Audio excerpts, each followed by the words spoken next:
I'd like to call this regular commission meeting to order for Tuesday, November the 12th, 2013. If you have a cell phone, please either turn it off or put it on vibrate. The invocation tonight will be by our illustrious Jim Faulkner. And if you'll please stay standing afterwards, we'll do the Pledge of Allegiance.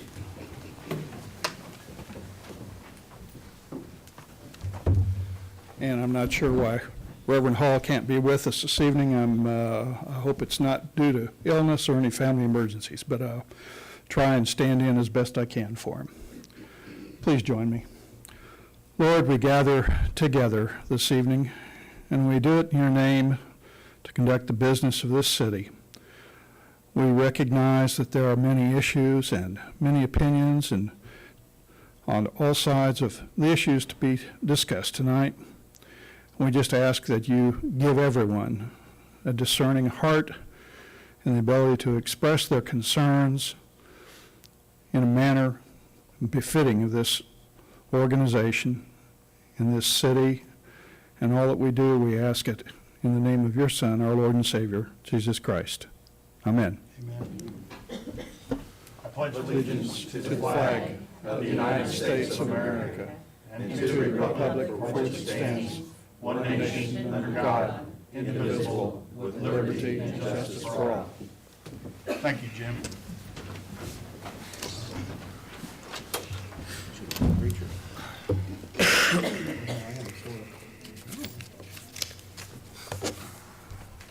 All right, consent agenda items, regular commission meeting minutes from Tuesday, October the 22nd, 2013, and the 2013 appropriation ordinance AO-13-20 in the amount of $952,049.69.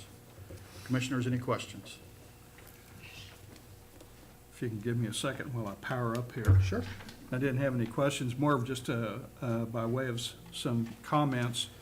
Our illustrious IT director had been to a conference and appreciate the feedback we got, the trip report on that.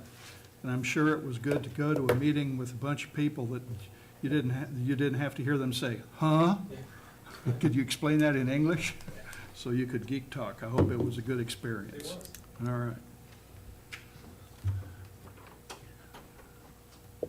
That was a good report. I really enjoyed reading it. I hope that's something that we start doing. I had one more if I can find it here real quick. Wish I could have gone with you. Always next year. Pencil me in.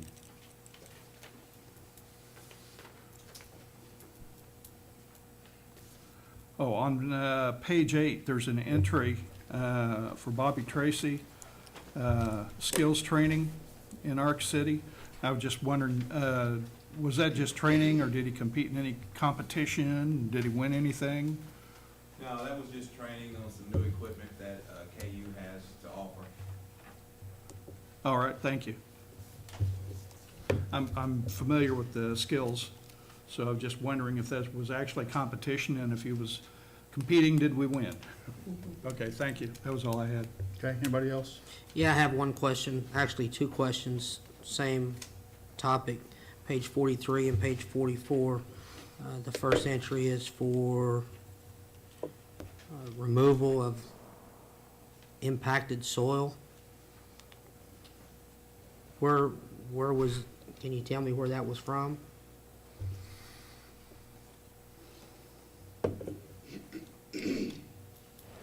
Page 43, the payment was on 9/10 of 2013 for the amount of $12,706. It's part of the city's brownfield grant, but we don't have the specific. So that came out of grant funds? Yes. And is that as well with the 26, I think it was $26,000 entry on page 44?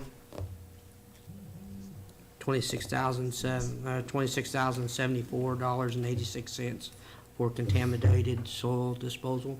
Yes, again, grant funded. Okay. No further questions. Marcus, you got any? No, sir.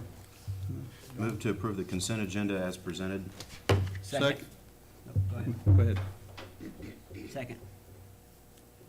Motion was made by Commissioner Edwards and seconded by Commissioner Castler to approve the consent agenda as presented. Commissioner Williams, Aye. Commissioner Castler, Aye. Mayor George, Aye? Commissioner Edwards, Aye. Commissioner Faulkner. Aye. Next, we have presentation of 2013 Service Awards. And I would like to say, while Cindy's getting ready for this, we really appreciate the hard work that our city employees do for this city. I know sometimes it feels like, you get hammered on by citizens and stuff like that, like maybe we're not doing enough. But I want you to know that I was at a gathering on Saturday, and I had several people come to me and say that they really appreciated what we were doing in this city and the things that we are doing, they thought was just great. So it is being seen by the citizens, even though sometimes they might not tell you that. But we really appreciate everything you guys do for us, ladies. Okay.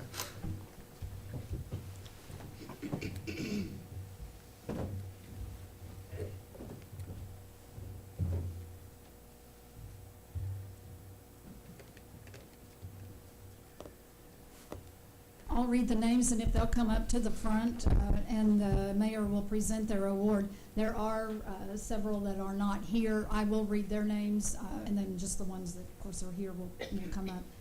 10-year awards, Marilyn Evanson, she's our Human Resource Officer. Johnny Gray, Wastewater Treatment Plant Operator. And Chad Newby, Police Lieutenant. You might tell them, the public, what they're getting. We The appreciate it. one, Thank you. everybody picked a gift certificate this year, Thank you. and they Yeah, get enjoy it. $10 for every year. So Chad's been here 10 years, he has a $100 gift certificate.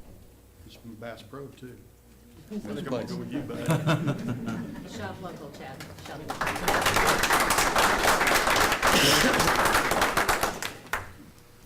The 15-year awards, Brian Allen, Public Service.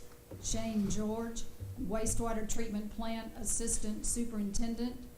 Jason Hunt, Electric Department Serviceman. Stacy Pitts, Electric Generation Assistant Operator.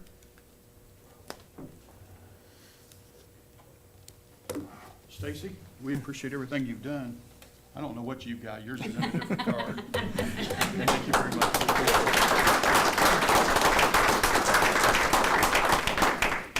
And also 15 years is Luke Eubanks, and he's Public Service Foreman.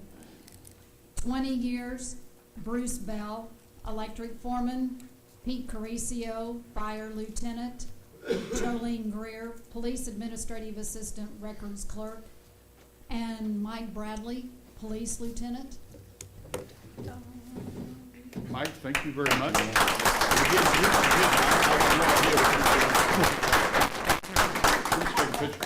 That's why here. That's good.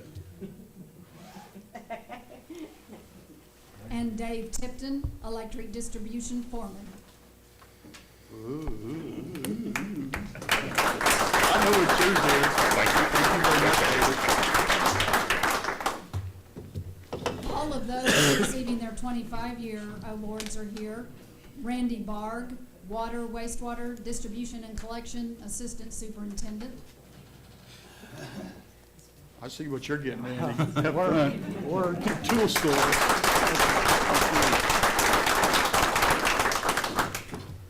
Kent Bastian, Fire Captain. You picked. Cabela's. Thank you. Thank you very much.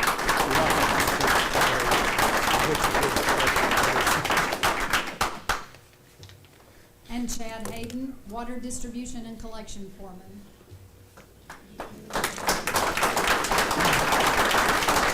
Thank you, Chad, for everything you've done. You give it to her. Oh, there you go. That's He's the gonna way have it fun works. with that. Send him with that. Chad. Thank you. And there are two that have worked for the city for 35 years.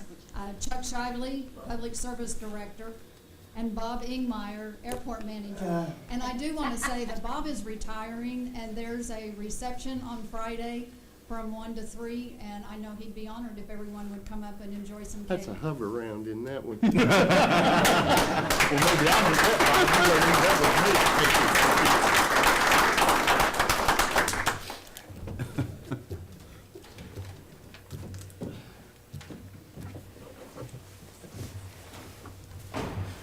Commissioners, would you like to say anything? Okay. Not at this time. Thank you for your service. Ingmar, it seems like just yesterday I gave you a clock for 25 years. You have to tell me your key to longevity. They're hover round. Keeping your head down low, right? You're told. And give up all the rest of it. Good job, everybody. Thank you. Thank you.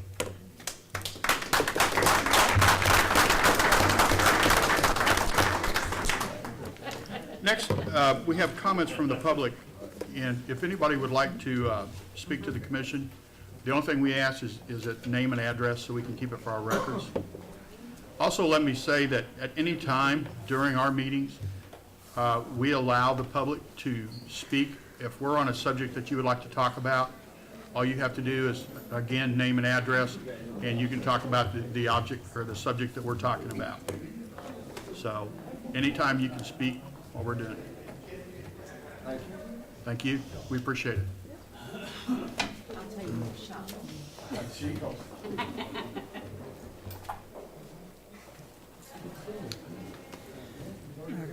Charles Weed, 207 West New. I was looking at traffic going over the railroad crossing, First Street just east of Union.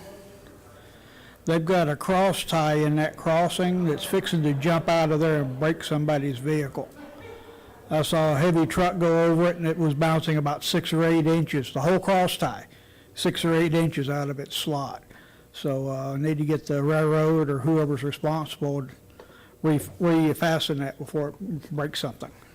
Thank you. Mr. Bradley, was that repair of that crossing part of the now almost defunct deal with the refinery to create that rail yard? Was that part of the deal there? That was before his time. Yeah, it was part of the deal back when the rail yard was going to be directly west of the fertilizer plant, but when they shoved everything north, that kind of fell a bit by the wayside. But I've seen the cross tie that Mr. Weed is referring to, and it definitely does need to be addressed. Okay, what's the proper vehicle to make that happen? Well, An old fire truck across the line until they fix it. usually it starts with trying to have a dialogue with them. They have at times been receptive to that, at times not. The one on 8th Street is in pretty good shape now.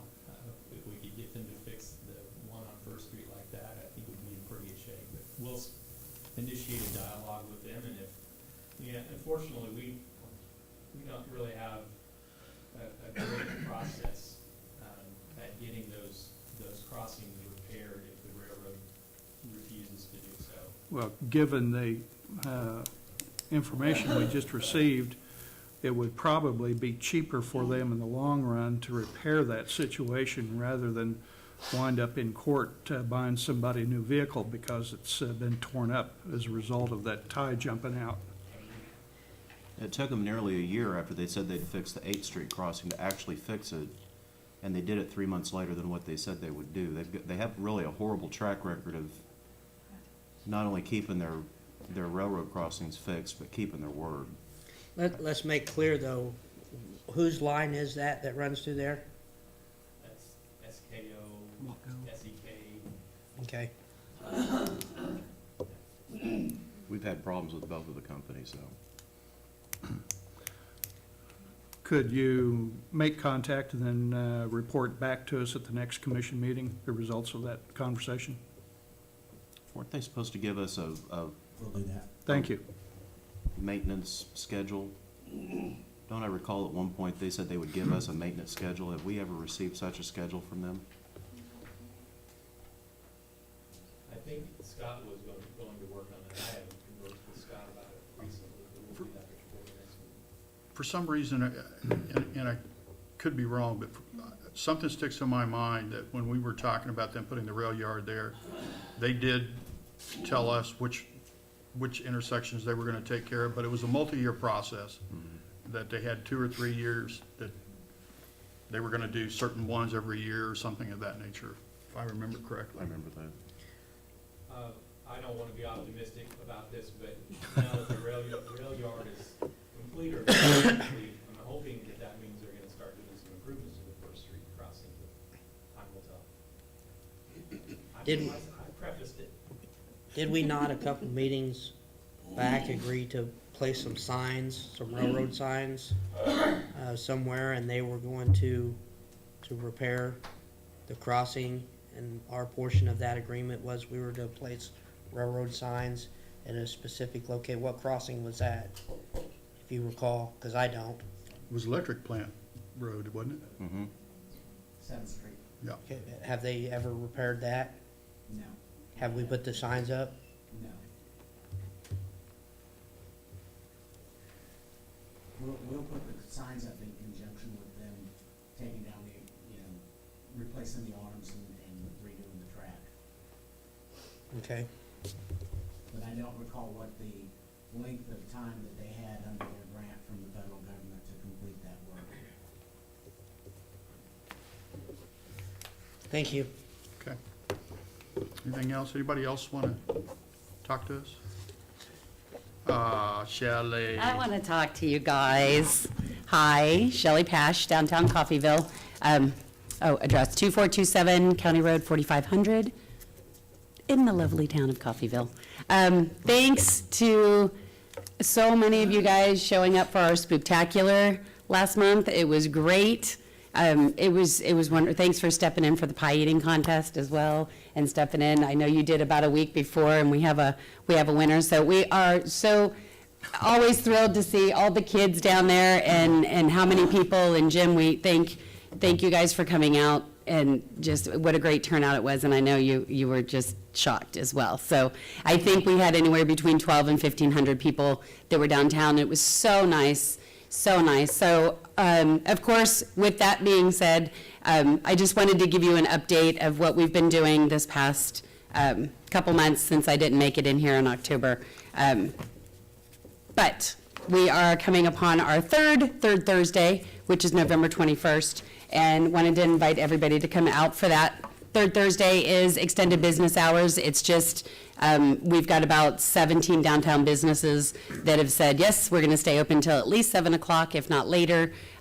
So it's just an extended business hours. We do try and add on to kind of have some people do some live music, kind of playing around a little bit. It's a week before Thanksgiving, so hopefully with the kickoff that we just had this past weekend with the holiday open house that the chamber did, should be pretty nice. And just reminding everybody, especially everybody that just got their gift certificates and gift cards, that, you know, we have 26 businesses that are open on Saturdays. Shopping local and thinking local first is like the biggest thing that we always want to push. And our economic restructuring team had also applied for $50,000 in tax credits, which is monies that once we sell the tax credits will come back into our community. And we're starting tomorrow working on some material to be able to get material out to everybody in Coffeyville, because it's not just for the downtown district, it's for definite businesses and expansions and new businesses, anything like that within our community. So that'll be just another set of dollars and funding that we have. Gap funding, never primary funding. You know, go to your local financial institutions first, and then you can come to us for other things. So we've been working on that as well. And our annual meeting and board retreat coming in January. But that is mostly what's been going on. It's been busy. So again, we just think and shop local and been doing lots. Shelley, And we appreciate you guys. sorry. Yep. Do you have any businesses open up for downtown for the Small Business Saturday deal that goes on after? Small Business Saturday is every Saturday in Coffeyville because we have 26 businesses that are open on Saturdays. So we've been pushing that, good point, we've been pushing that all year long. We've been sending stuff out in April and May and June, just reminding people that it's not just Saturday, Small Business Saturday, that's the day after Thanksgiving, that Saturday after Thanksgiving, it's every Saturday. We always have businesses open on Saturdays, so we'll have all of them open again and still, so they're always there. Okay. Yep, good question though. Any other questions? As a note on your comment, we had the CHIPS program, Yes. sometimes called the IdentiKid Yes. program set up. We were concerned about the location that we'd been given on 9th Street. And a thought brand new- thought we were away from all the Right. action. And when the bell rang, we were swamped for, we didn't even have time to take a sip of water. And it was there were cool so to be many able to kids. see the newly renovated building that you guys got to go in. And, right, Since I we wanted were a to- little concerned with the rain, but yeah. And I wanted to thank Bob York for letting us use that building. Yes, Bob and Denise have done an excellent job. I know Bob's been doing a lot of work on it. Lot of work. Daily, so thanks for that. I'll make sure to pass it along to him. Good job. Thanks. Any other Thank questions? you. Thank you. Thank you, guys. Thank you. Anybody else?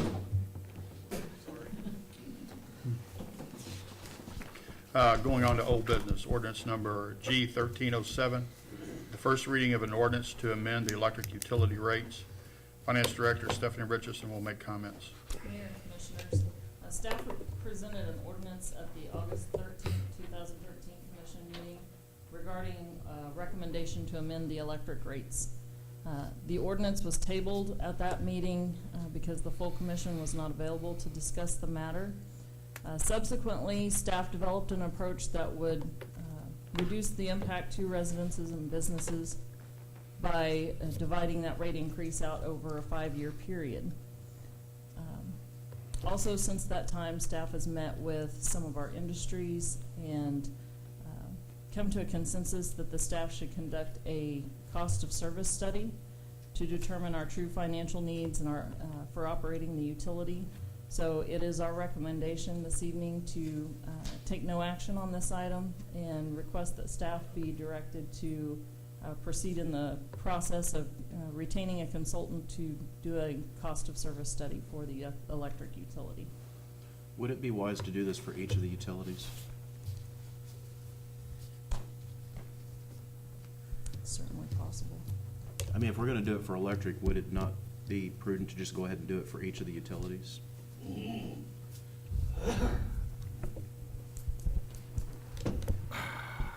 I think it's always a good idea to know and have an understanding of what it takes for you to run your operations and keep them in the black.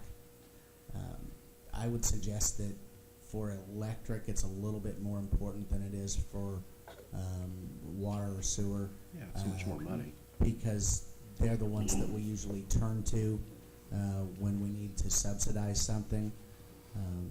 The cost of service study for a stormwater utility, the only revenue that and it's a utility, as is the wireless internet.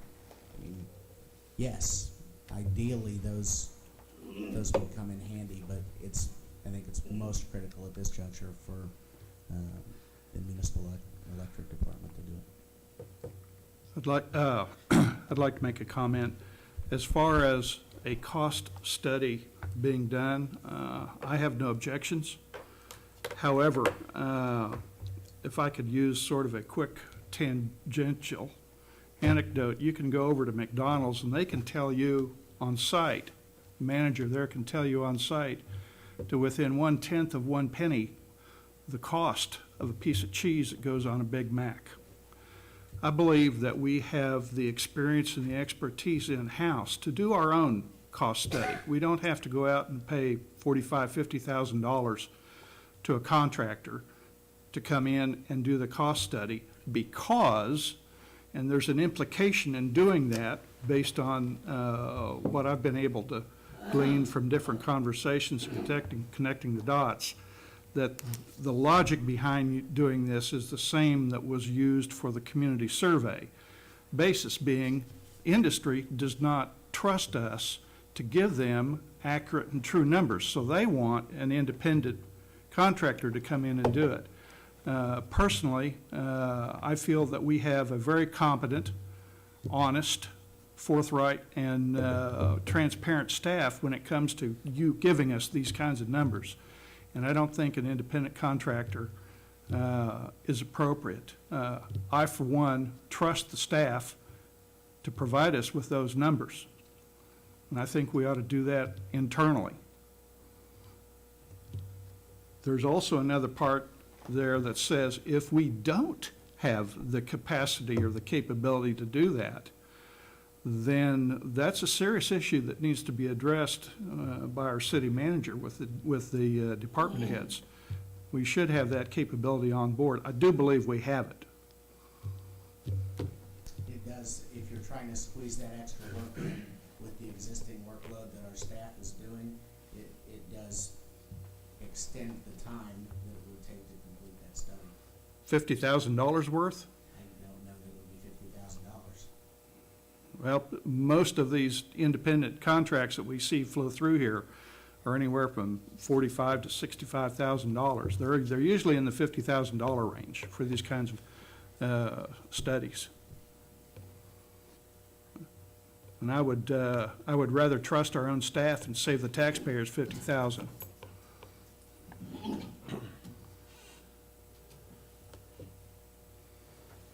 Anybody else comment?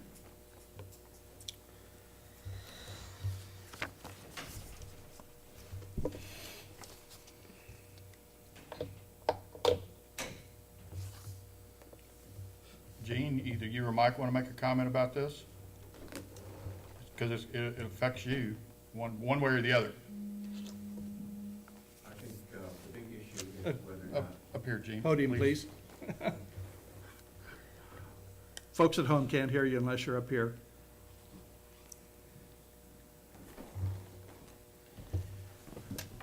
I believe the big issue would be whether or not the industry folks would believe what we have to say. They seem to be having problems with it right now, with the rates that we have come up with already, and which were some of those rates were actually presented to us by a consultant. It was not a cost of service study, but it was a study to reduce some of the tiers in our rate structure, which basically most places do not have rate structures that have tiers anymore.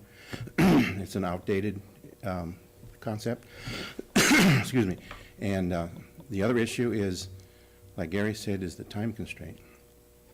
We are pretty busy right now. This would be quite involved for us to do this. I think we could, but my big concern is, do we go through this all again a year from now? Nobody believes this and we don't do anything about it?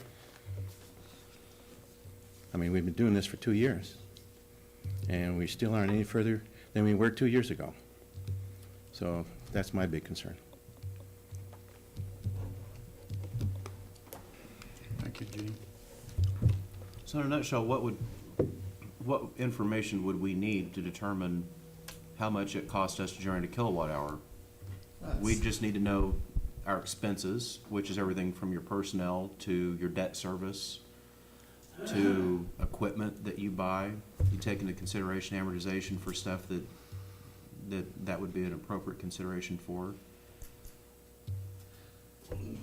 I mean, I don't want to oversimplify this, but how hard could it be? A cost of service study will give us information as to what it costs us to send or to provide service to each type of customer we have. So we'll get a cost for a residential customer, a cost for each specific, basically rate code that we have. We'll know how much it costs to serve industrial customers. And so it kind of breaks it down a little more detailed than just Is our cost to per generate kilowatt hour. electricity different depending on who we sell the electricity to? It's the cost of service, the cost of what it, to serve that customer or those types of customers.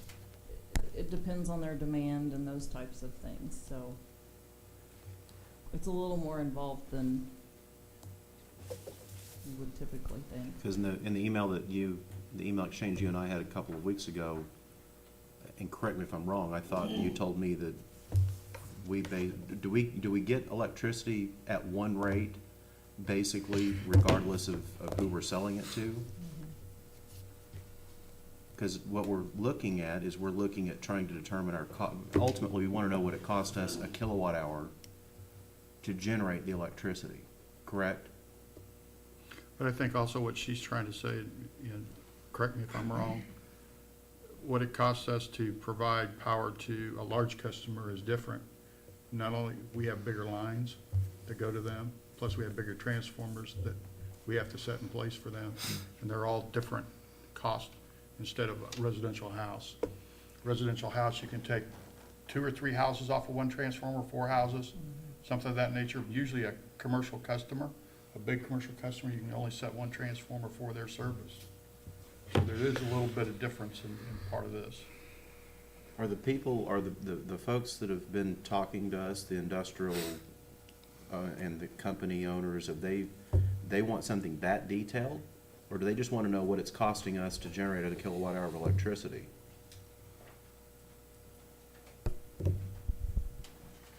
I think they would like something detailed that identifies not just those things, but also identifies areas that provide an opportunity for the city to reduce costs, or there may be some things that we would include in our cost of service that they would prefer to see not included. And I think that's part of why they would like to see someone independent.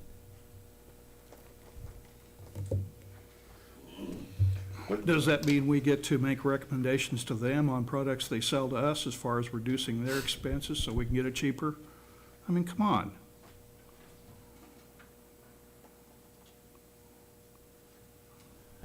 I don't disagree with you, but the businesses, the business community, particularly the large industrial users, will have, this can have a large impact on them. And it can, on a residential level, it could have an impact on a household too. That while we're talking different dollar amounts, it can have the same level of impact. I won't identify who it was, but so last week I had a conversation with one of these gentlemen from one of these industries, one of these companies, and the example I used with him, and it was oversimplistic, but his response initially was what they call the big pregnant pause, and I told him, I said, you have a product or a service that costs you $100. It costs you $100. That's not what you sell it for, but on your books, it was $100. I like that service, I like that product, but I'm only willing to pay you $80, and I demand that you sell that to me for $80. What are you gonna tell me? And there was the polite response would have been pound sand, I'm not gonna sell it to you for $80. Well, I explained to him, that's what we've been doing for years. We've been selling our product to you below our cost. We can't do that anymore. Now, as far as taking the leap, the grand leap to get back up above where we need to be, I can see that side of the coin too. It would be unreasonable to expect that in one fell swoop, Graduated, yes. Tier, some kind of a structured rate increase over a time period, 5 years or whatever, would be appropriate. And I think that's what staff was coming back to us with. But at the same time, I think we need to decide what the cost is going to be, because as soon as we start letting any company or any industry dictate to us the cost of the rates that we charge them, we're on a slippery slope that will be difficult to turn around. We need to control our own destinies. But granted, we need to be fair about it. Cost study, fine, but I don't see the need to go out and pay an independent contractor to do it. I agree with you, Jim. The only thing that concerns me is if it's gonna take a year for staff to be able to do it, I don't think we can wait that long, personally. I would like to see something in 3 months. and bring it back to the commission and say, okay, this is where we're at. And whether or not, I don't know, it just needs to be done. Well, how And it needs about, to be done promptly. well, how about this? The recommendation that staff came in with is a rate increase in 17 over a 5-year period. Is that correct? So that eventually, at the end of the 5 years, the proposed, I'll use the word proposed rate increases, once 17 was at a top, would be virtually identical to 14, correct? So administratively, at that point, you just delete everything that says 17, and they're all in 14. And that process will take 5 years, correct? We'll still be 5 years behind on our rates. So if that process is gonna take 5 years, and we are, staff and the city manager are pretty much suggesting that for the benefit of those companies, so that it doesn't impact them all at once, we do this over a 5-year period. Why can't we go ahead and implement the proposed structured rate increase over the next 5-year period with the caveat that this cost analysis will be done, and even if it does take a year, at the end of that 1 year, we've still got 4 years to adjust on the remaining rates in order to get it up to where it belongs. I think the two of them can be done simultaneously. Opinions?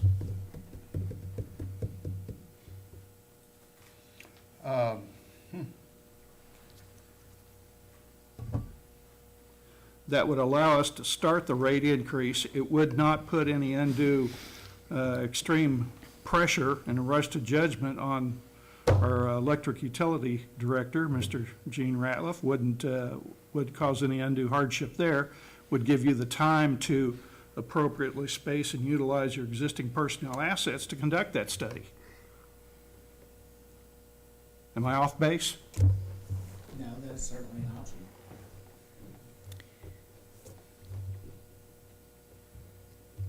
Do we know what a study will cost?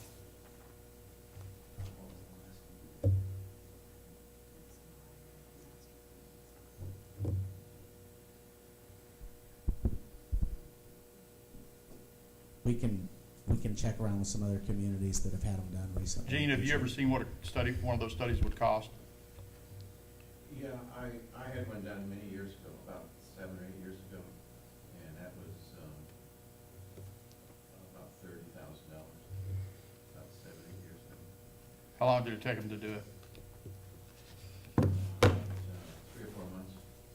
But they spent a lot of time at the utility, asking us a lot of questions, getting a lot of information. We provided a lot of information, and it was pretty intense as far on their part.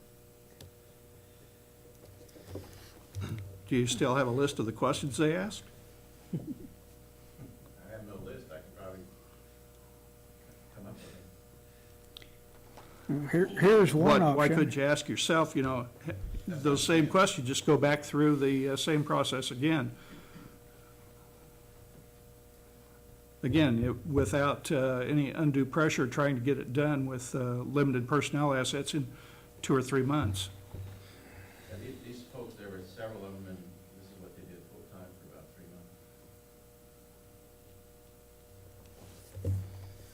3 months. That's my 2 cents worth, Mr. Mayor.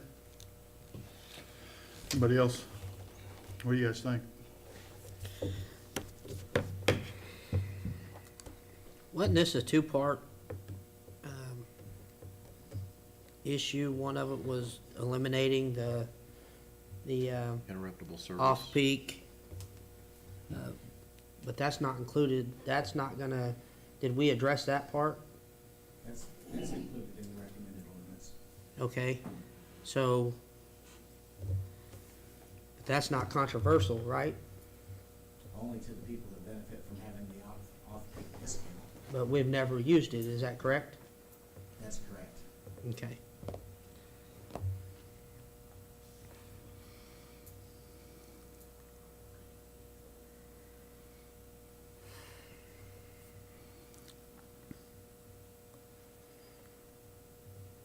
I think at this point, it just is whether we need a study or not. I think that we need to take it off the table and postpone it indefinitely, and then,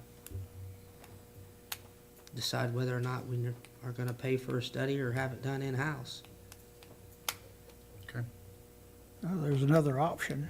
what's the option, Charlie? These big companies are demanding an outside source. They pay for it, but Mr. Ratliff is the one that chooses, and the funds come through the city. You know, they want this outside source done. It's done by an outside source, but they don't get the control over the who, how, and the why of the source. I don't think that's what's being proposed, that they have any control. No, their proposal is to tie up the city's rate increase just as long as they can, so they can maintain their profit margin. It's business, it's the bottom line. You maintain as big a profit margin as you can, so you can afford that house when you retire. I don't think it should be a bad thing for a company to want to make a profit. A reasonable profit, Well, yes, who's but like Mr. Faulkner was saying, Who's the arbiter of what's fair and what's not fair and what's reasonable and what's unreasonable? well, they're gonna say they're the arbiter, because they're the one that's paying the fee. But like Mr. Faulkner says, we're selling a $100 product at $80, and they're whining because we're losing money. You know, that business, that profit margin goes both ways. Yeah, but If the city doesn't maintain a level flow, then the city goes down. I would point out that the one wrinkle in the $80 scenario that Commissioner Faulkner put forth is, if I can't compel you to sell me your good for $80 when you're telling me you want $100 for it, I can just go down the road and try to find somebody else who'll sell it to me. The for thing about it $80. is, there's nobody else that can sell that The product for problem $80. is, Charles, the problem is, in electricity, each territory has its own monopoly. They can't go somewhere else and buy electricity. They have to buy it from us. So from their point of view, I can understand. Are you saying that's not true? That's not, businesses can move.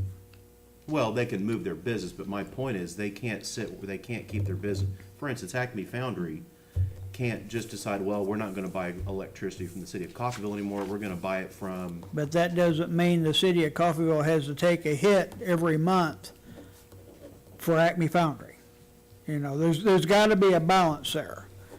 And what they're trying to do is they're trying to keep us losing money as long as they can. because they're in their territory. I'd submit that if we're gonna have a study done, I'd probably be more inclined to be the one that chooses the person that does it and Yeah. pays for it, because I'm sure that, money talks. Not saying that anybody would be biased, but you're always gonna be biased towards your employer. That's So- right. That's why it should come through the Let's do city. this to get this off, let's do a straw vote. Go ahead. No, go ahead. I make the motion that we take the ordinance off the table. Well, we don't need to take it off the table. It is off the table. No, it's not. No, it's I not. thought it Recommend said, that we don't do anything with it. No. oh, move to take ordinance from the table. Stephanie recommended no just- action. So then the ordinance dies? Okay. Okay. Then my thought was, let's take it one step further. We have two different plans here. We have Jim's plan of the city itself takes a study, and we'll call the other one my plan, where, just for the sake of argument here, where we hire somebody, come in from the outside to do this study. My recommendation was that we approve first reading with the additional caveat that the study be completed internally. You realize we're losing our treasurer, correct? So the people the department that this is gonna fall on is going to be down to one person. You do realize that, right?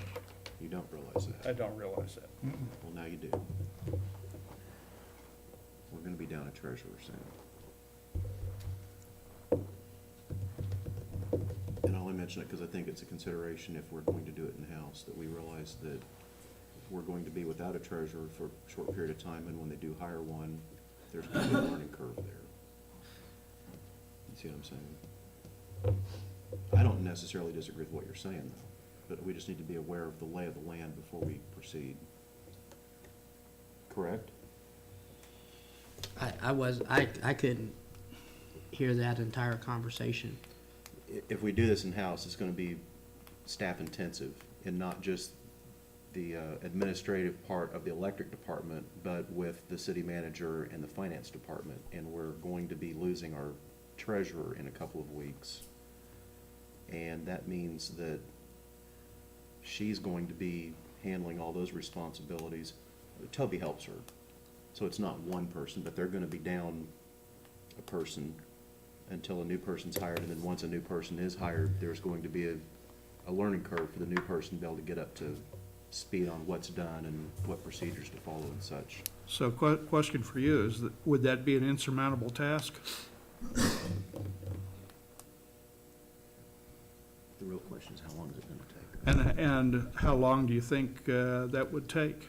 That's what I was Given the saying. fact that the electric department would be looking at a year to complete their study, would that place an undue burden on you?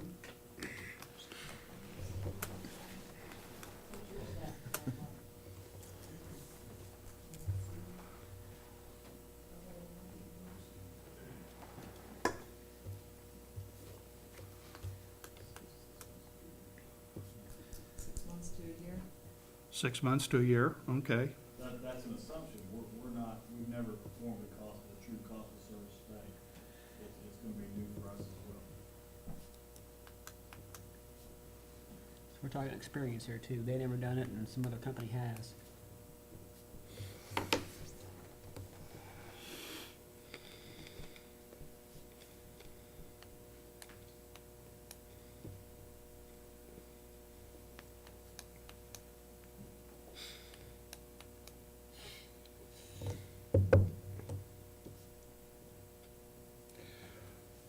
Even losing treasure in a short time, I don't think,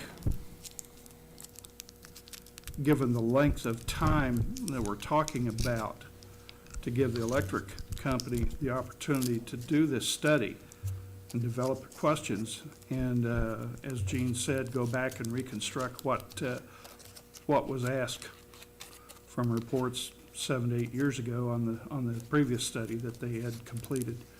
I don't think it's unreasonable to say that the city finance department couldn't handle that over a 6-month to a year timeframe. So if we could have it done by an outside company in 3 months, and let's say it takes 9 months to do it in-house, that's 6 months longer. No, I'm also saying go ahead and approve first reading of the ordinance for the increased rate structure, with the caveat that it would be adjusted in subsequent years based on the final report of the cost study. Just a point of clarification, if I'm understanding you correctly, you actually mean approve first and second reading, because those rates don't take effect upon a first reading. Okay, it says ordinance, first reading of an ordinance to amend utility But rates. that doesn't change anything, it has to be read twice. Okay, but on the subsequent reading, it would be. It would go into effect. Yes, at the second reading, it would go into effect. Okay, so tonight, we're only really dealing with the first reading, correct? That is correct. Okay, And so the second reading would be the meeting at which there'd be a whole bunch of people out there wanting to know why we're gonna raise their rates, and we don't know how much it costs us to generate a kilowatt hour of electricity. because we're only raising it this much, not this much, and we've got a year to do a study to find out what the cost is on the other end.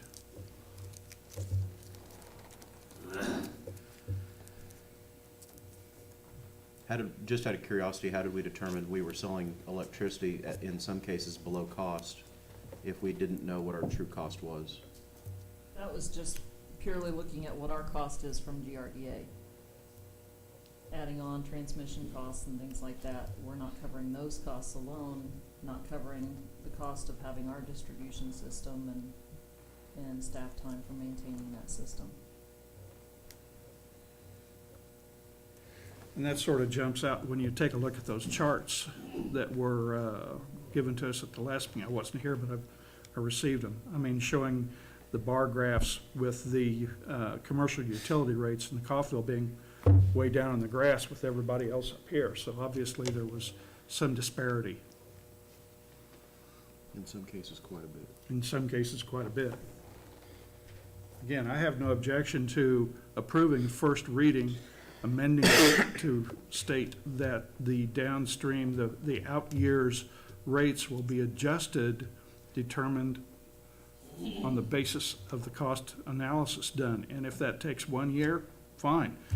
The rate increase going forward for this first year would only just be, like I said, a small portion of the proposed total rate increase. And that could be adjusted in the out years to accommodate the results of the cost report. That still gives us 4 years to make the final adjustments. It's not coming in all at once. And I don't think that's unreasonable.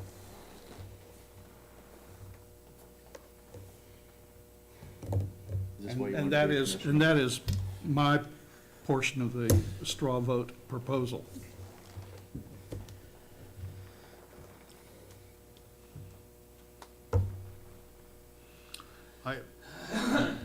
I understand,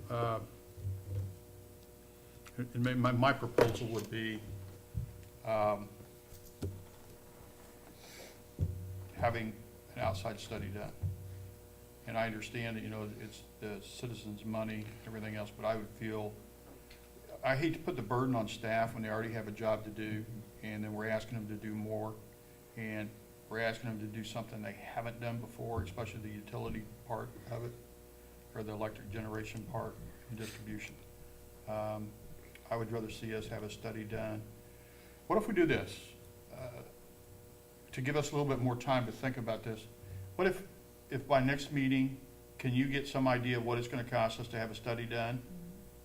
Yes. Give us time to think on whether or not, I wanna jump in. Jim's idea is sort of interesting to me, to go ahead and raise the rate the first year. And then make adjustments. And then make adjustments then on farther down the road. What a lot of probably the citizens don't understand is part of our budget was based on being able to, for 2014, our budget was based on being able to increase electric rates. So we're under the gun, in my way of thinking, to get something done. What do you guys think? I agree. Is that all right?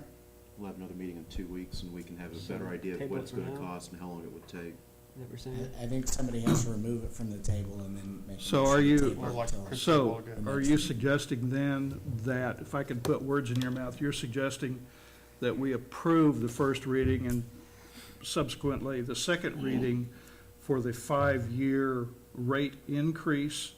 And what we would actually be discussing is who does the study during that time frame, whether it's internal or contract. I'd go along with that. So that's what we're down to now at this point? Is that all right? We go ahead and do the first reading and pull it off the table and approve it, and then Okay? second reading, you'll have this information for us. And if we like what we see and we all agree, then bingo, it's in effect. If not, we'll go back to the drawing board and work it out. Okay, so proposing then we go ahead and approve first reading on this as it stands, and then Nope. at the next meeting, No, that is not correct. can't do that? Well. Okay, because what's the Robert's rules on ordinance- this? The ordinance that's in front of you Stands alone. is the full implement it now. That's how the ordinance was written. In the meantime, staff had developed an option to spread it out over 5 years, but it would have been very presumptuous of us to have replaced that in the packet without having received such direction from you, because all you voted to do was So- table Okay. it. So we need to table it pending, We'll just leave it off on the table. We don't have to do anything with it. okay? Okay, And they bring us back. we'll wait and see what they come back with. Yeah. Okay? I'm good with that. Is everybody all right with that? Yes. Fine. The log lot more short distance. I don't think that you, but, Yes. well, it doesn't Go matter. ahead, Chris. Yeah,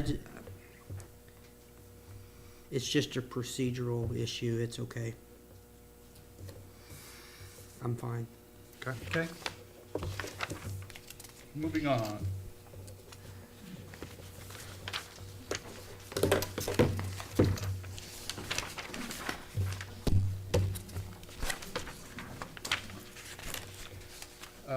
Item number 2, ordinance number S1306, the second reading of an ordinance to issue the general obligation electric utility refunding bonds. Financial analyst. Mayor and Commissioners, Tom Calico is here from Springstead, our independent financial advisor. And we did our bond sale process this morning, so he's here to share what our savings will be. Right. Good evening. Tom Calico of Springstead. Good to be with you again this evening. As Stephanie indicated, we took bids today on bonds to refund your 2004B general obligation electric utility bonds. They'll be replaced now with their Series 2013A general obligation electric utility system bonds. Those bonds were in the amount of $5,555,000. They're 8-year bonds. That's the remaining maturities, 14 through 21 maturities of the 2004B bonds. You might remember that the original amount was $5,690,000. That got reduced to the $5,555,000 because you received what's called a premium bid on the bonds, which is basically a marketing technique for investment banks. They give you a little extra money, they get to put a little extra interest rate on the bonds. You can kind of treat it as prepaid interest on your part. It's a marketing technique because they like, some investors just like to have a larger amount of interest printed on the bond, even though their net yield is lower. So that's why it was reduced. In addition, to refunding these bonds with new bonds, you may recall that the city also made a contribution of $386,000 in cash towards the refunding. That's the amount of, each month you put money away to pay the principal on these bonds. So you've put away, what, almost, let's see, about half a year's worth. Well, let's say you pay in December. So it's, yeah, about half a year's worth. So you had that sitting there tasked to pay these bonds, so we went ahead and took advantage of that, and that just increased your savings. We took bids today at 10:30. You received 8 bids in total, but that represents 29 separate banks. So I would say that's very, very good participation, because sometimes you have banks get together in syndicates. So you have 8, that's why you have 8 bids with 29 banks represented. The winner was Country Club Bank with a true interest cost of 1.52%. We use true interest cost as the measuring stick when we take bids on municipal bonds, because it takes into account the time value of money. So it's a little more accurate than, say, average interest cost or net interest cost or something like that. One thing that you may find particularly noteworthy is that Country Club Bank was actually in a syndicate with Community State Bank of Coffeyville. So some of your bonds, it appears, are going to be staying local. The average coupon, if you want to look at it that way, the average coupon on the old bonds was 4.51%. With the new bonds, it's 2.01, so about a 2% reduction. The future value savings is almost $750,000, so you just save $750,000. And that's net of any costs associated with the transaction. Now, you may recall the way this refunding was structured. We're taking advantage of the lower interest rate and basically keeping your payment the same, and by doing that, you're paying off the principal more quickly. Not only does that maximize your savings, but it has the effect of pushing your savings into that final year. So you will realize the bulk of those savings in 2021. Now, one of the things the staff and I have talked about is you have these other electric bonds, they're 2011 bonds, which you might recall you had pushed off the repayment till actually after these bonds were supposed to retire.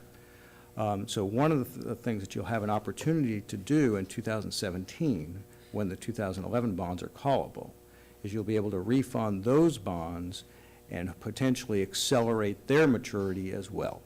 So hopefully this is the gift that keeps on giving, as long as your utility allows for it. We did receive a rating with these bonds, and I'm very pleased to tell you that you got upgraded. Standard & Poor's upgraded you from A to A+, so you're now at the top of the A range. They noted certain strengths of the city in their report. Very quickly, their strong budgetary flexibility due to your available reserves, strong budgetary performance, and very strong liquidity. Those strengths are mitigated somewhat by you have generally low per capita income relative to the nation, as well as a somewhat concentrated property tax base. With that, I'd like to recommend to you that you go ahead and award the bonds to Country Club Bank. You have two actions ahead of you. One of them is the ordinance, basically authorizing the sale, and then a resolution, the longer document that sets the terms of the bonds. The reason, in case you don't know, the reason why we do it that way is, of course, you have to publish an ordinance, and if we did everything all in one ordinance, it'd be very expensive publication. So traditionally in Kansas, what we do is we just have the shorter ordinance that authorizes the sale, and then the resolution sets the terms. I think you just paid for yourself. Also, I would like, Many times over. I'd like to make a comment to our finance director. I had scribbled a note here, well, we've been upgraded to A+. And my note here to Commissioner Edwards was, what is the U.S. government? Well, by And Standard & Poor, they are he's- AA minus. No, wait, excuse me. They were AAA, they're now AA plus. Double A. AA plus. Okay, Yeah. all right. Yeah. I was Well, upgrading it's A+. nice to know that they've been downgraded and we've been upgraded. You're doing a good job there. Yeah, I would like to say, Stephanie, you and staff have done an excellent job to be able to get this for the city. Thank you. And thank you, Tom. Oh, We my appreciate pleasure. everything you've done. All right, thank you. And I'll move to approve ordinance S 1306. Second. Motion was made by Mayor George and seconded by Commissioner Faulkner to approve ordinance number S-13-06 for adoption. Commissioner Castler. Aye. Mayor George. Aye. Commissioner Faulkner. Aye. Commissioner Edwards. Aye. Commissioner Williams. Aye. Next item under new business, Resolution R 1398, a resolution to authorize the sale of general obligation electric utility refunding bond. Man, that's a big thing to say. So this is the same thing. If I will make a motion to approve Resolution R 1398. Second. Motion was made by Mayor George and seconded by Commissioner Faulkner to approve resolution number R-13-98 for adoption. Commissioner Edwards. Aye. Commissioner Castler. Aye. Commissioner Williams. Aye. Commissioner Faulkner. Aye. Mayor George. Aye. Next item, Resolution R 1399, a resolution to sell the property located at 217 West 8th Street. City Attorney Paul Kreis will make comments. Commissioners, I'm pleased to bring this to you for your consideration, the sale of the lot next to the Schneider Law Office, the one that we just recently purchased. The company that's purchasing it is going to be putting in a title company in that location, so we'll have a new downtown business. Grace Stevens is going to be managing the title company, and she's here in case you have any questions for her. The plan is to convert that area to a parking lot and make some improvements to the west wall of the law office, former law office. Sounds good to me. You guys got any questions for Grace? I have a question. Grace, if you would come up to the microphone, please. Sure. Yes, sir. Yes, given the location of the proposed parking lot for the business and its proximity to the theater and the Alamo building, would it be available for public use during evening events at those venues? Yes, absolutely. Okay. Yes, the only time we would request access for our clients primarily would be daytime hours. All right. Uh-huh. Thank you. You're welcome. Is it going to, what kind of surface is the parking lot going to have? We're looking into that still. We're getting bids, but I believe it's going to be a chat that screenings so that it will be dust-free. So it won't be a blacktop or concrete? We haven't decided whether we're going to go with the chat or the asphalt, we're going to price it both ways. I would personally prefer waiting until you can commit to either a blacktop or a concrete surface. I don't Okay. want any kind of another surface across the street from Midland Theater. I'm Okay. sorry. Okay, that's fine.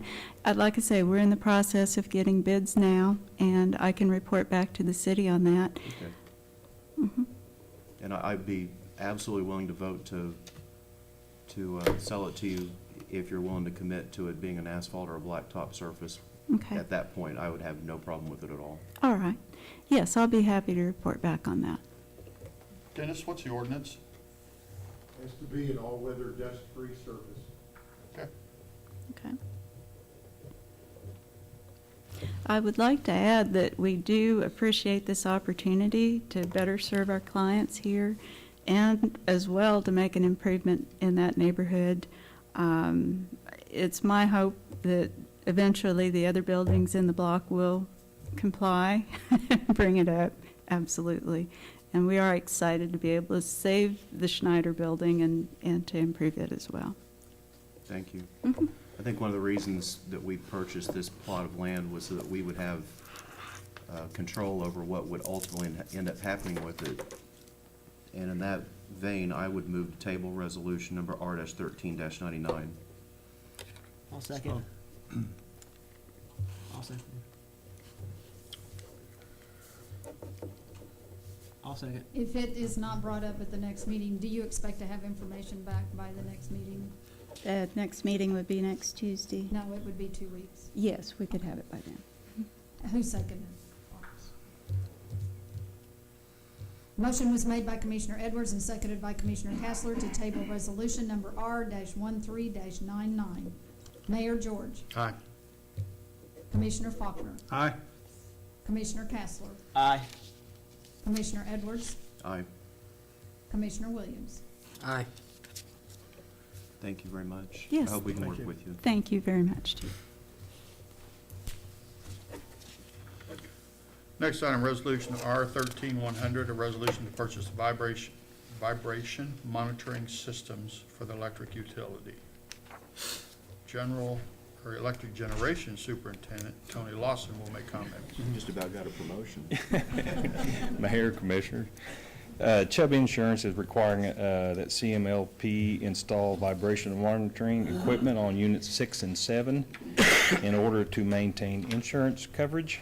Vibration monitoring is commonly used on rotating equipment to detect any abnormalities that may occur during operations of the equipment.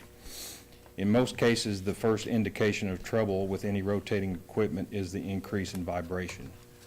Monitoring equipment for vibration is standard on electric generation units installed within the last 20 years. Staff agrees that having this equipment installed can aid in prevention of catastrophic equipment failure of the turbines and generator. Should a turbine or generator begin to experience vibration above OEM allowable limits, this equipment will take the unit offline, thus preventing any additional damage to the equipment. Staff's solicited sealed proposals for complete vibration monitoring system for both generation units as per city procurement policy, receiving a total of 4 proposals to provide such systems. Proposals received are included in the attached documentation with cost as follows: General Electric, $194,925. Turbine Diagnostic Services, $123,218. Experitech, $104,900. Provide Tech, $103,016.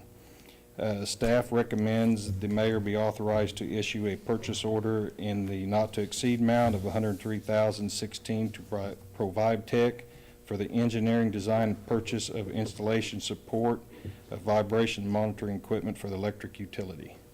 I'd be glad to answer any questions. What's their history on similar equipment installation at other utilities? We contacted some of the references, and we had positive Okay. feedback from everybody that was able to contact. Okay.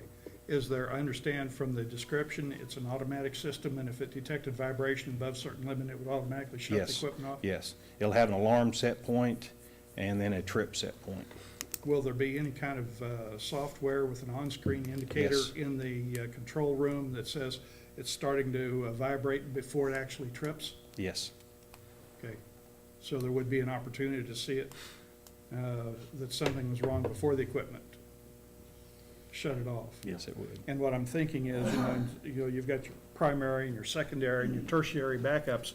If the shutdown equipment failed, an operator would be able to see there was increasing vibration and they would be able to manually shut it off? Yes. Okay, thank you.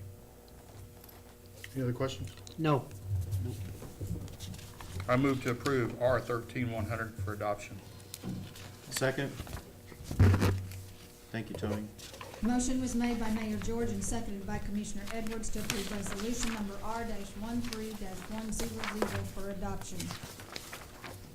Commissioner Castler. Aye. Commissioner Edwards. Aye.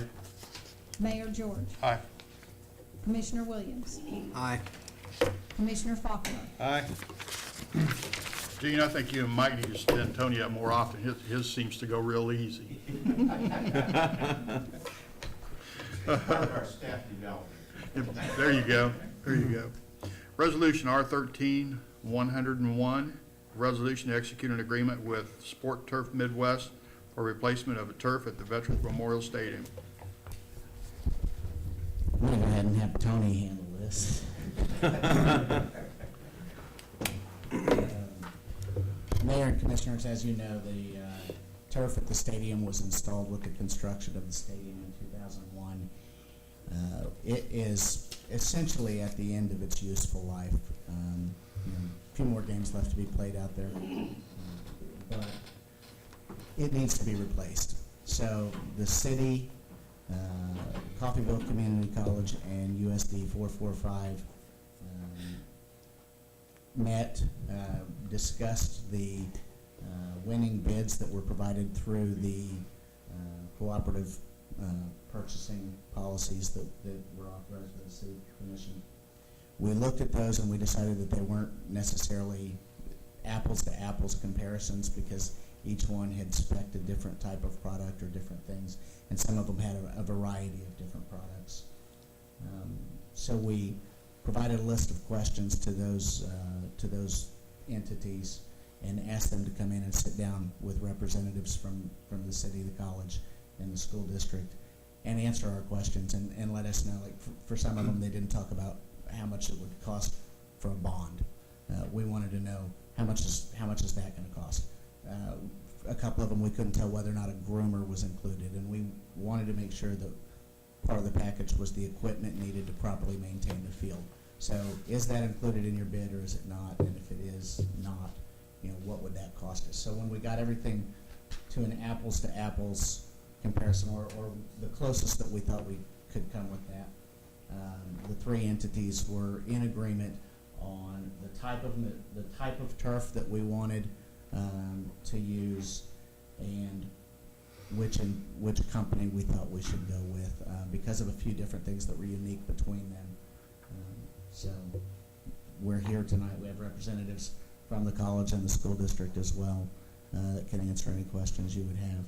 But our recommendation was to enter into a not-to-exceed agreement with Sport Turf Midwest, not to exceed $410,000. There were some things that could still be negotiated in the scope as far as what part of the materials we could reuse in the existing fill, and a couple of other minor details to be worked out.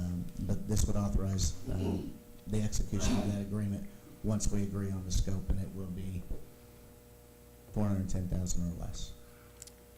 Based on the information, first of all, I appreciate the information from those three contractors that you provided. It was kind of a scramble going through it because I didn't get it until shortly after 6. I'm almost tempted to say I'd like a little more time to go through all of that, kind of do a side by side, but just kind of some quick questions that I came up with. The the recommendation was to use sport turf, and notwithstanding the fact that we're splitting this cost, this isn't ours alone. The difference between sport turf and Mid-America was basically, just rough numbers, $4,000. I mean, they're so close as to be negligible. But I did note that both proposals at the top end were proposing a 52-ounce version, and I'm not sure I understand the difference between a 52 and a 38. Okay? 52 is 14. Yeah, 14 okay. ounces heavier. And essentially what that amounts to is, with the sport turf variety, that's the amount of strands of that yarn that are sticking up. With the AstroTurf, that heavier weight is accounted for partially in what they call a root zone. Their variety has a fibrous system that is not exposed and is not sticking up through the rubber material. It's kind of down there on the bottom and kind of holds that stuff in place. Okay. I did notice in the proposals that you sent us, sport turf specifically says reuse the existing infill and then basically top it off with a new layer if there was any needed. So they were going to reuse the old infill in the turf? That was an option that was being discussed and still is. The difference, though, is, and one of the challenges with that, is that the current mix on the infill is 70% sand, 30% rubber, and we'd like to see that equation flipped the other way so that it's 70% rubber, 30% sand. So how's that accomplished by using the existing infill? They'd have to mix in a whole lot more rubber with it to get it to that. Okay. mix. And the the Mid-America proposal was using all new infill. And would that be at that 70-30? And the number that we included for I believe that we included for the Turf Midwest was with complete replacement of the infill. Okay, so that's To sort get of, them all to right. apples to apples. Also, sport turf, if memory serves me right, again, I'm trying to pull from memory here, said that the old turf would be disposed of in dumpsters. Yeah, and that's one of the things that we're hoping we can change in the scope, because if we have some other uses for it and they don't incur that cost, that would save us money. Other uses. Some of the other uses, there's been talk with a former KU athlete who owns a sports training facility that he might like a piece to put down on the inside of his facility. There's been talk that perhaps the college could use it on their indoor facility. We've had folks that, and it's tough for me to remember which group said what, but at some point somebody said we could use them for, that they're great for lining the golf courses, the sand traps, because the sand gets down in there and it doesn't wash out, and we don't spend a day or two washing that, pushing that sand back into those sand traps. The CE has the landscaped areas inside their courtyards where if there's not a maintenance guy that comes through there in the summertime, the grass is, at least we'll say waist high. Cutting that out and putting that green turf there, you can't tell when you're walking down the hallway that it's artificial turf, but it would keep that from happening. It would reduce maintenance costs. You have 3 courtyards there? It would reduce maintenance in those 3 courtyards. There are some different things that we could do with it that would eliminate that dumpster cost and that cost of disposal. And so we would like to be able to negotiate that out of that scope of work as well. Okay. Well, in terms of, since these, and I see that the one from the Pro Grass Blend, the other one, the one that was discarded, eliminating that one, what was the tipping point? Who made the decision as to which one to go to? And, what was the tipping point? What was the decision process? I don't know that there was a tipping point specifically. I know that each of us liked things. When we looked at whether or not to go with the root zone versus a non-root zone, having more of those tufts of fiber that actually stuck out through the rubber fill, rather than having a large part of that face weight down below the surface, it looks greener and it's there. If you've got, imagine that you had 5 fibers sticking up and 1 broke off, you've still got 4. On the other one, we felt like if 2 of your ones were down below the surface in that root zone and you had that same face weight, you've got 3 sticking up. If 1 breaks off, you know, you've got that. You can kind of tell the difference. I think that was a factor. That we felt like the 52 from the presentations that we heard would probably add a little bit more life expectancy to the product. No guarantees that it goes beyond 8 years. All of them had the 8-year warranty, but we heard consistently that the heavier face weight will give you more safety, more playability, a little bit more longevity. And so on a, what does it cost per year to replace this turf, we felt like the heavier face weight was important. So you're saying that even though both are advertised, quote, 52 ounces, what I hear you telling me is that the Mid-America AstroTurf isn't as, if I could put words in your mouth, isn't as dense in terms of a number of fibers per point on the surface as the Sport Turf? That would be my understanding, and seeing a head shake that's their understanding as well. Another consideration to us was the way that the fibers were stitched, because we preferred a combination, not just a monofilament, but also the slit variety. And a monofilament,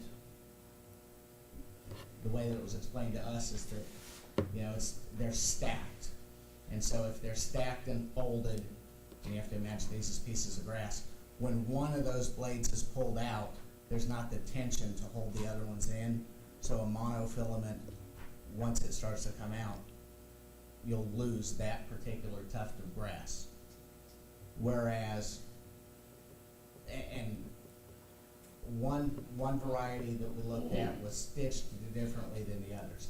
They would do the slit and the monofilament side by side, whereas the Sport Turf Midwest puts the monofilament and the slit together in that same tuft of grass, and that slit holds it together and keeps it from coming out if one of the monofilament pieces has been removed. Okay, do we have any reports on, here I go, a third-party independent analysis from someone else? You're killing me. Yeah, I'm killing you tonight, huh? You know, an analysis of these different types of field. Have we actually contacted the users? You know, where are these fields located? Somebody pick up a phone or say, are you satisfied with it? How long's it been in play? Or have, you know, did someone actually do that, or are we just taking Greenbush's word that these are good products? Did someone actually go look at a field, or did they call the users of those fields and say, what do you think of it? We're thinking about buying this particular product. Are you satisfied with it? Has anybody done that? I know that we had discussed fields that we have been on or seen that have things that are installed by these different groups. Like AstroTurf, for instance, I think installed the K-State facility. You know, some of the folks have been on that field and seen it. I don't know the extent to which we called all of the people that were listed. We've seen and heard of a lot of the fields. So nobody actually went and seen them? Sport Turf Midwest is a little bit different in that that's a new distributorship here. So most of the fields that they've installed with that product are on the East Coast. or not necessarily East Coast, but Well, I east. might suggest that, you know, we can't There are jump. some around here that are within 8 or 10 hour drive that we can go. I 3 or 4 hour drive. I don't think it's But round appropriate trip. that we jump on an airplane and fly off to the East Coast to look at their fields, but I think phone calls to the users would be appropriate. Just to get opinions on the product as it exists at this time.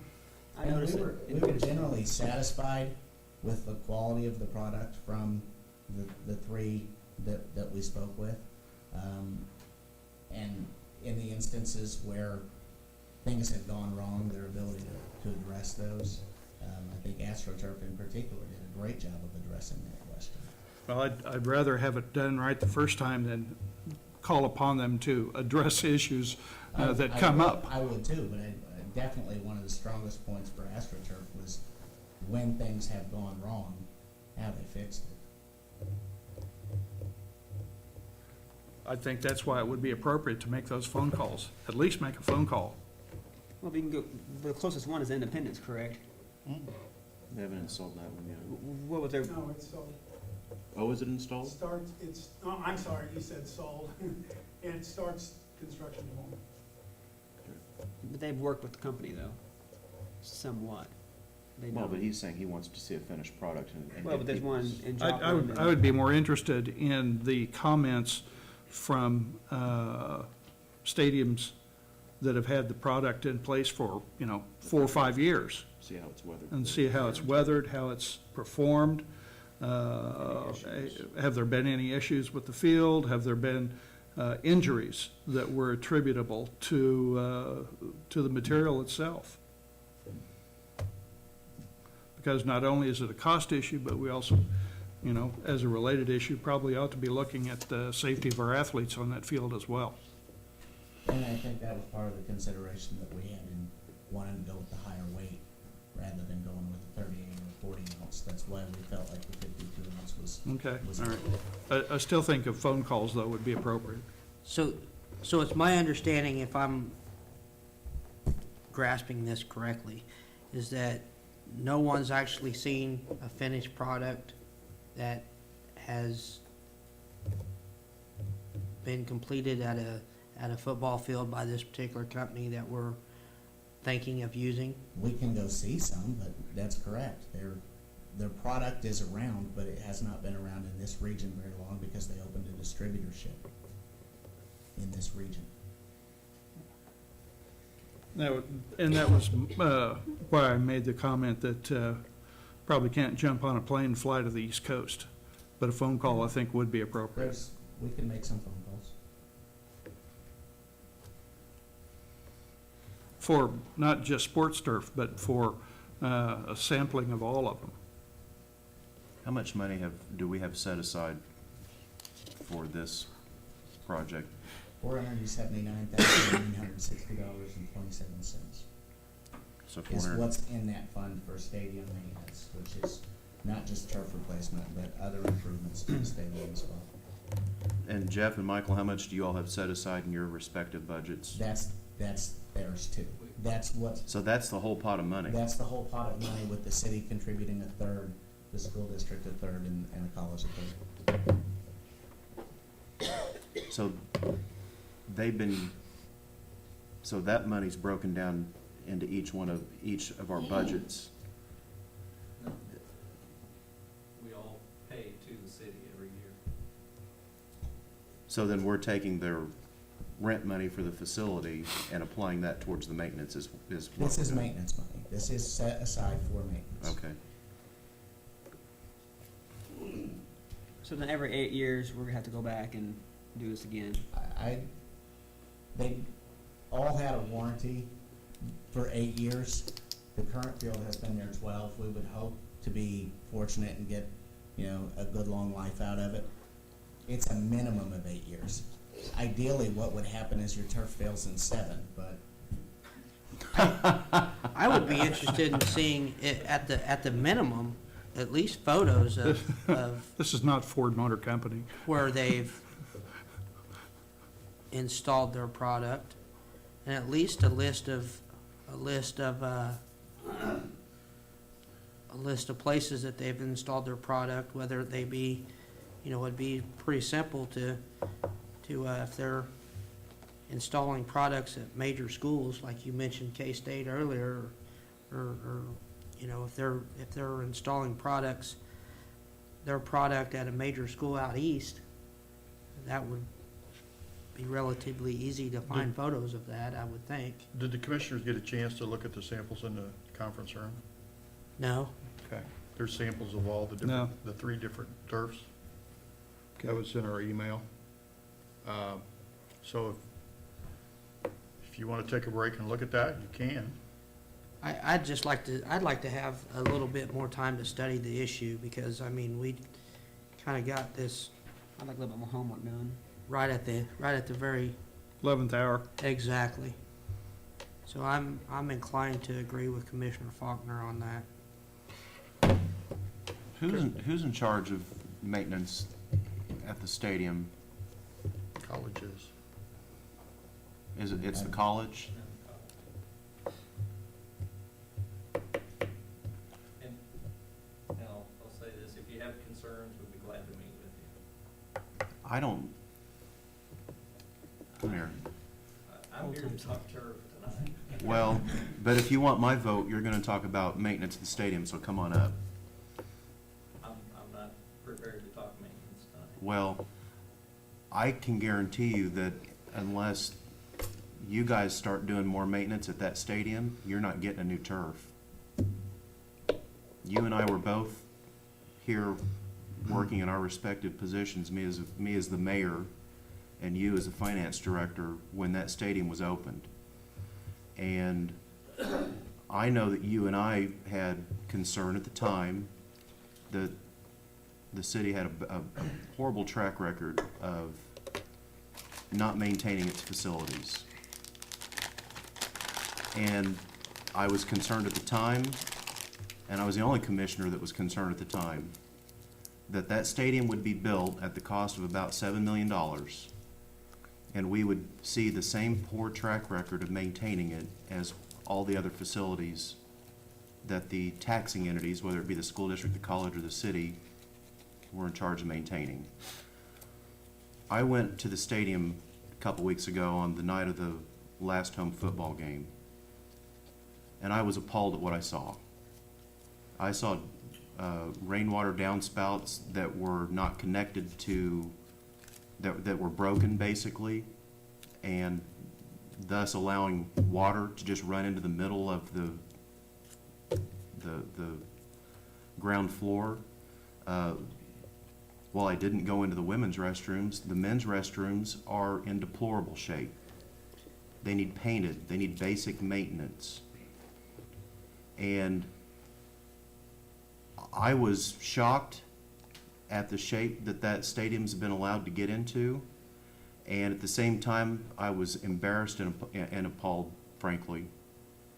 And I think that we need a new turf. That's just the one we have at the end of its lifespan. But Jeff, you all aren't doing the job of maintaining that facility. And it's our responsibility as the keeper of the taxpayers' money to make sure that we're spending it wisely and taking care of the facilities.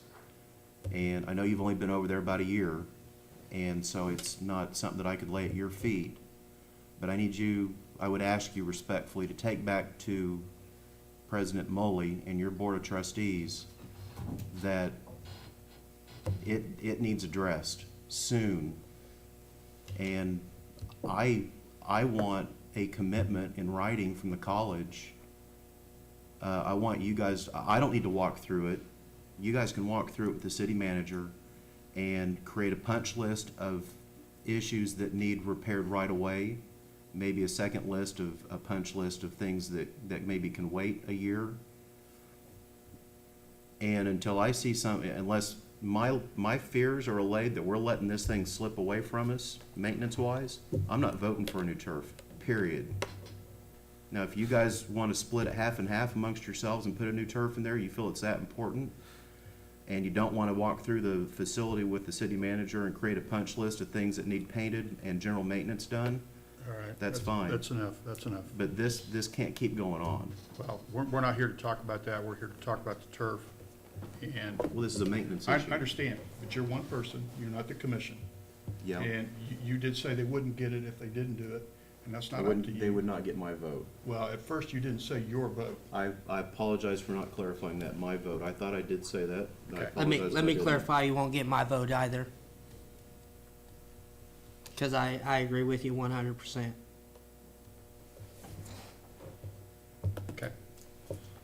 Let's move on with this issue. We're not talking about maintenance, this issue. Move to table resolution number R-13-101. Second.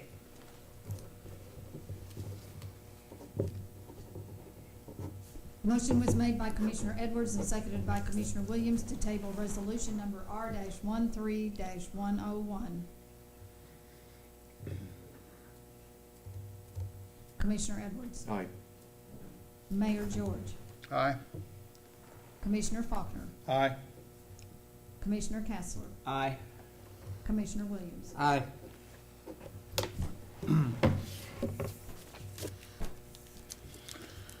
Next item. Mr. Mayor? Yes. May I have just a moment, please? Okay. Possible? I know. Doug White with AstroTurf. Thank you for letting me speak for just a brief moment.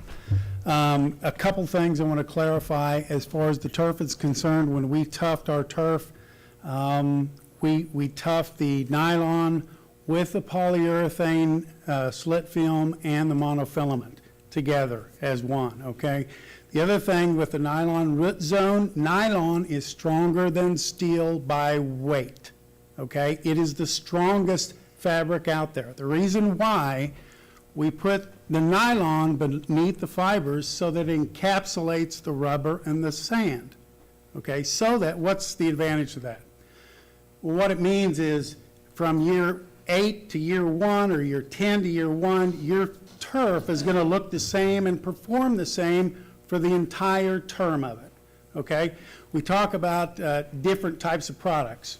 The other company, Controlled Products, is the company that manufactures their turf, and their belief is getting a heavier face weight. There's some validity to that. However, you're talking about they use slit film or polyurethane, the slit film, the monofilament, and the polypropylene thatch. Polypropylene and those are the 4 types of fibers in turf, okay? You got polypro, polyethylene, monofilament, and nylon, okay? Nylon is the strongest of all of them. The polypropylene was designed many years ago to do mainly golf greens because it's a real soft fabric and you can shape it and manipulate it so that your fake grass greens can roll real quick, okay? But as far as going and seeing fields, you're more than welcome. We've invited both parties. We've invited the college, the high school, to come look at Oklahoma State University. We just did their infield, their indoor turf, and their outdoor practice turf just this past summer. We also, you can go 2.5 hours down the road and go to McAllister, Oklahoma, where we installed the product that we're proposing, the 52 root zone Game Day 3D at McAllister High School. They upgraded. At Independence, we are putting a 42-ounce product in, a non-root zone product, because that's what they wanted. What's unique about AstroTurf and all the other turf companies is, number one, been around business for a long time. Number two, if we have a problem, we fix it. No other turf company that I'm aware of will actually do full replacement warranties. And ours are a non-prorated warranty. So when you get AstroTurf, you get a pretty big company behind them. And if we have problems with the turf, and we have before, in the 45 years or the 50 years we've been in business, we've had problems with turf, and we replace them. Okay. This is Anyway. not a sales pitch here, okay? Okay, We well, I appreciate it. just wanted Yeah, to you answered clarify his- the distinction. You answered his questions, but then you got into the sales pitch, and that's enough. Can I email you guys a listing of? That's fine. Okay. Thank you. Be glad to. Appreciate it. Okay, comments from commissioners and staff.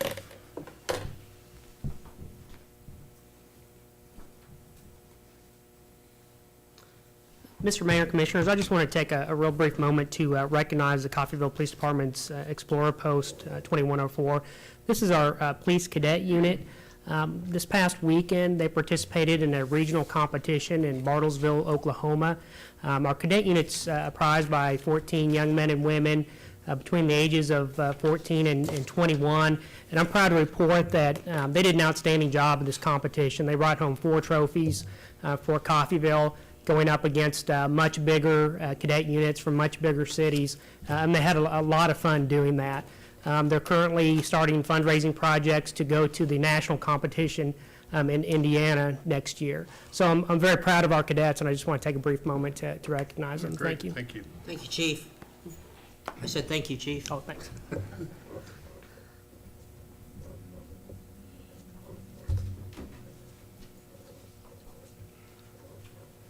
Evening, Mayor and Commissioners. I just wanted to step forward and tell you that I sent as an information item, not as an agenda item, the information on the recodification for the zoning ordinance from Oscar Hare & Hare. The draft that I sent you included the comments that were made by the Planning Commission and staff prior to the last revision, which they have been holding for a public presentation that they want to make. But I thought it would be in your best interest to have at least a couple of weeks, unless you want to take a longer period of time, before Mr. Oxner came to Coffeyville and you had a public hearing on the recodification adoption. If you've had a chance to look at it at all and have any questions, I'd be glad to answer them, but I just wanted to let you know that it was an information item so that you'd have some time for background on it. Appreciate it. I haven't had time to wade through that. What was it, It's a- 300 and how many pages? 125 or so pages, but. I need some and- time to look at that. Yeah, and that's why I wanted to get it to you before Oxner came down. Okay. Thank you, Dennis, we appreciate it. Thank you.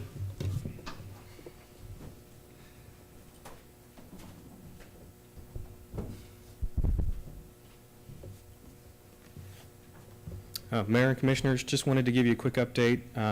November is our free month for Coffeyville Connection. We're on day 12 of it. We have seen a 25% uptick in bandwidth usage since we've started this free promotion. We went from an average of 145 different connected devices to a little over 320 on any given time. So it's getting used. We're still rolling out stuff as we can. We had an issue with the grain elevator tower that was taken care of Saturday, so we're still moving ahead. I tried to get on from my home location, 3rd Street, it's double block, and there's no signal there. Okay. There is a telephone pole behind my house, though. What we've been Probably asking take care of a massive area. is for citizens to either call in or email in their addresses so we can get a database going of known dead spots. So we're compiling that list now. Well, Jim and I also, Jim was at my office today, and we tried to get on. We had good signal strength, but it would not let us connect. Okay. I don't know what the issue was, and it was a quick, it wasn't a hard, you know how sometimes it'll take it a while to authenticate and everything else, it didn't do that at all. It popped up a message saying that you couldn't connect. Okay.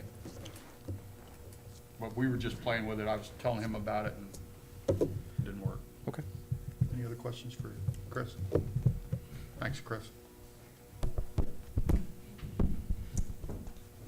And I just want to give you a quick update on the selection process for a consultant on the East Coffeyville redevelopment plan. We're hoping to, we narrowed it down and identified a short list of respondents, and we're hoping that representatives from the city, CVR and CRNF can meet hopefully next week on those interviews. We had a little bit of trouble getting everybody's schedules to coordinate this week. Hopefully we can get that next week, make a selection, and come back to you at the next commission meeting with a recommendation.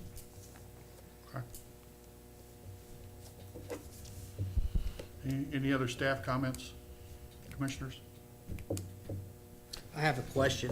Are we planning on striping 4th and 5th Street? I believe we are. I don't know that we've made a determination as to when. Right now, it's not a great time.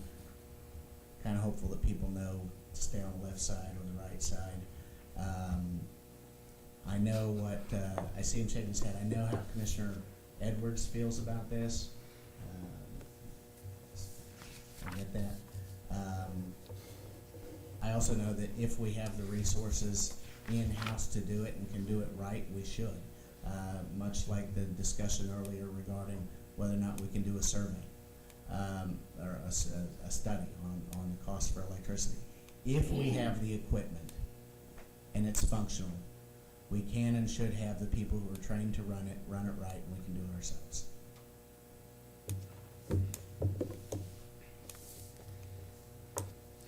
Any other, Chris? No. Marcus? What are you smiling about? I'm just thinking that at least the road itself is black now, so if you have to paint back over the stripes, they won't be able to see the black paint, that's all. I'd like to just bring up a couple things. I would really like to, the commissioners to have a work session at some time to specifically talk about economic development and maybe what we should be doing as a commission. Just a real short and sweet thing. I was asked to be a coach and a mentor at a Wichita startup weekend. And what it is it was a group of 20 people came in and pitched an idea for a company, and then they spent the whole weekend building this up, and just real short. And then the team that won got attorney's fees like $2,000 or $3,000. They got trophies. If it was a good enough idea, there was people there that would finance it for them and everything else. But it was really unique. Most of the people didn't know each other when they first got together, but you know they had developers there and attorneys and business people and everything else, and so they pitched the ideas and did it. It's something that we need to look at down here, just to put it on and see what happens with it. The other thought, I was talking to Commissioner Faulkner when we were going to the mayor's conference here the other night. I think we really need to look at an incubator of some sort. Not only maybe for manufacturing, but maybe retail. It could be, you know, a professional person that needs a space or something that we can start them off and kick them.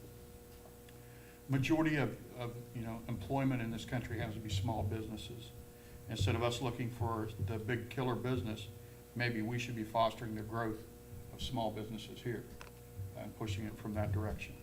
But it's something I would like to sit down, like I said, have a real good discussion on it, maybe have a work session and talk about economic development, what we can do as a community and a county to kick this off and get it going. And I did see something today, and I want the high school to hear it. Mr. Faulkner and I were traveling, and we were talking about 3D printers. And I saw today that there is a company who says every high school should have a 3D printer, and they're willing to give them to school systems that would like to have them. And I told my wife I would get her the link and make sure that she had the information, because to me that is the future right now, is 3D printing.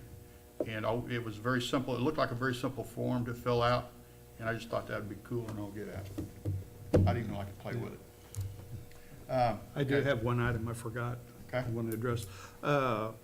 Gary, if you would, I had been getting some calls from different citizens. I had mentioned a couple of months ago about a brush or a bush blocking intersection at 4th and Cherokee. You took care of that. There's another one apparently that's come up. I have two reports for two different intersections, if you could take a look at. One I'm not so sure about. I haven't been able to look at 12th and Elm, if just somebody could take a look at that, all directions. And then the other one is 15th and Willow. And the comment was that if you're at 15th and Willow, going west, looking south for northbound traffic, there's a significant number of bushes and trees and foliage that are blocking view, and you could be out in the middle of the intersection and hit before you knew what had happened. So if you could take a look at those. I should have mentioned that in my update. When that was raised to our attention, we actually did go around and look for the site triangle issues throughout the entire community and identified several of them, some that we can handle and some that are considerably larger.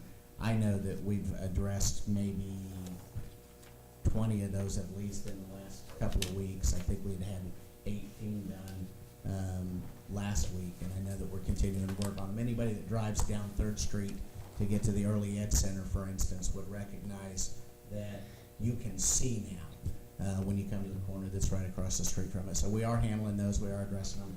If there's a site triangle issue there, I'm sure it's on our list, and I'll find out where we're at. Okay, thank you. Okay. Anybody else? Okay. Next item, executive session. And, 35 minutes. yeah. So that would put us what? Let's take a 5-minute break, bathroom break, and then we could be back here by 9 o'clock? Okay. I'll make a motion.